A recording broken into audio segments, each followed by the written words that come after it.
మనలో చాలా మందికి సూసైడల్ థాట్స్ ఉంటాయి.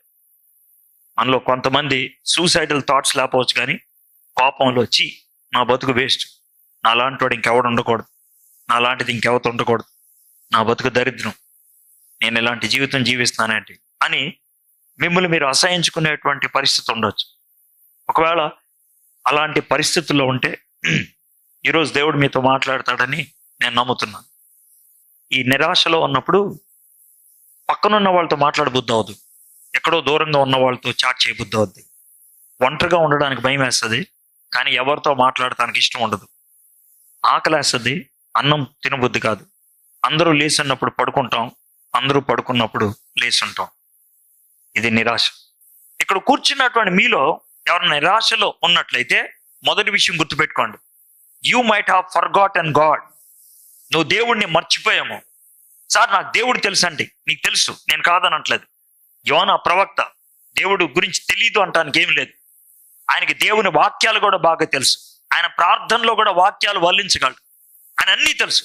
కానీ ఆ మూమెంట్లో దేవుణ్ణి వదిలేశాడు, దేవుణ్ణి మర్చిపోయాడు, దేవునికి ప్రార్థన చేయాల్సింది ఆపేశాడు. ఆయన పడవ మీద ఉన్నప్పుడు ఇంత పెద్ద తుఫాన్ వస్తుంటే పడవ మీద ఉన్న వాళ్ళందరూ ప్రార్థన చేశారు, యోనా తప్పించి. పడవ మీద ఉన్న వాళ్ళందరూ దేవుణ్ణి అడిగారు. ఈయన మాత్రం అంటున్నాడు, ఈ తుఫానికి కారణం నేనే, తెలుసు ఆయనకి, నన్ను సముద్రంలో పాడేశాను. చావటానికి ఇష్టపడ్డాడు కానీ దేవుని దగ్గరకు రావడానికి ఇష్టపడలేదు. మీలో కొంతమంది నిరాశలో ఉన్నప్పుడు చర్చికి రాబుద్ధి అవద్దు, నిరాశలో ఉన్నప్పుడు ప్రార్థన చేయబుద్ధి అవద్దు, నిరాశలో ఉన్నప్పుడు ఎవరైనా నీతి కబుర్లు చెప్తే చాలా ఫ్రస్ట్రేషన్ వస్తుంది. నిరాశలో ఉన్నప్పుడు బైబిల్ గురించి ఎవరైనా మాట్లాడితే పిచ్చి పిచ్చి ప్రశ్నలు అడుగుతూ ఉంటారు.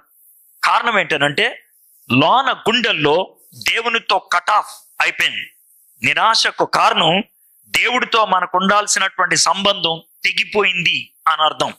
యోనా దేవుని బిడ్డే, నువ్వు క్రైస్తవుడివే, క్రైస్తవురాలువే, బహుశా నువ్వు బాప్తిసం కూడా తీసుకొని ఉండొచ్చు, నువ్వు పెద్ద పెద్ద మీటింగులకు కూడా వెళ్ళి ఉండొచ్చు, ఆత్మ వరాలు కూడా ఉండి ఉండొచ్చు. బట్ స్టిల్ ఆ మూమెంట్లో దేవునితో ఉండాల్సిన కనెక్షన్ లేకపోతే నిరాశలోకి వెళ్తావు. యోనా నిరాశలోకి వెళ్ళాడు, దేవుణ్ణి మర్చిపోయాడు. దేవుని వైపు చూడాల్సిన వ్యక్తి దేవుని నుంచి దూరం అయిపోయాడు. నీ మనసులో దేవుడు లేకపోతే, నీ మనసులో దేవునికి ప్రాధాన్య స్థానం ఇవ్వకపోతే నీ జీవితం డిప్రెషన్లోనే ఉంటుంది, నీ జీవితం నిరాశలోనే ఉంటుంది. యోనా నిరాశలో ఉన్నాడు. ఆ సముద్రంలో మునిగిపోవటం ఎక్కడి దాకా మునిగాడంటే ఇక నేను చచ్చిపోతాను అనుకునే పరిస్థితి వచ్చింది, నేను ఇంకా బయటికి రాలేను అనే పరిస్థితి వచ్చింది.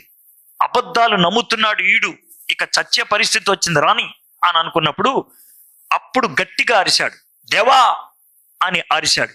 ఎప్పుడైతే యోనా దేవా అని అరిశాడో దేవుడు అప్పుడు వెంటనే చేపను పంపించాడు. అప్పుడు దాకా పంపించలేదు. నిరాశలో ఉన్న వ్యక్తి తానంతట తాను అరిచేదాకా దేవుడు వేచి ఉంటాడు. గుర్తుపెట్టుకోండి, దేవుడు మనిషిని నీ ఇష్టం లేకుండా రక్షించడు, దేవుడు నిన్ను నీ ఇష్టం లేకుండా రక్షించడు. బైబిల్లో ఉన్నటువంటి పదం ఏంటంటే, ఇదిగో హృదయం అనే ద్వారం దగ్గర నిలబడి తలుపు తట్టుచు ఉన్నా, ఎవరైనా నా స్వరం విని తలుపు తీస్తే నేను లోనకు వస్తా. ఇది అక్కడ ఉన్నటువంటి మాట.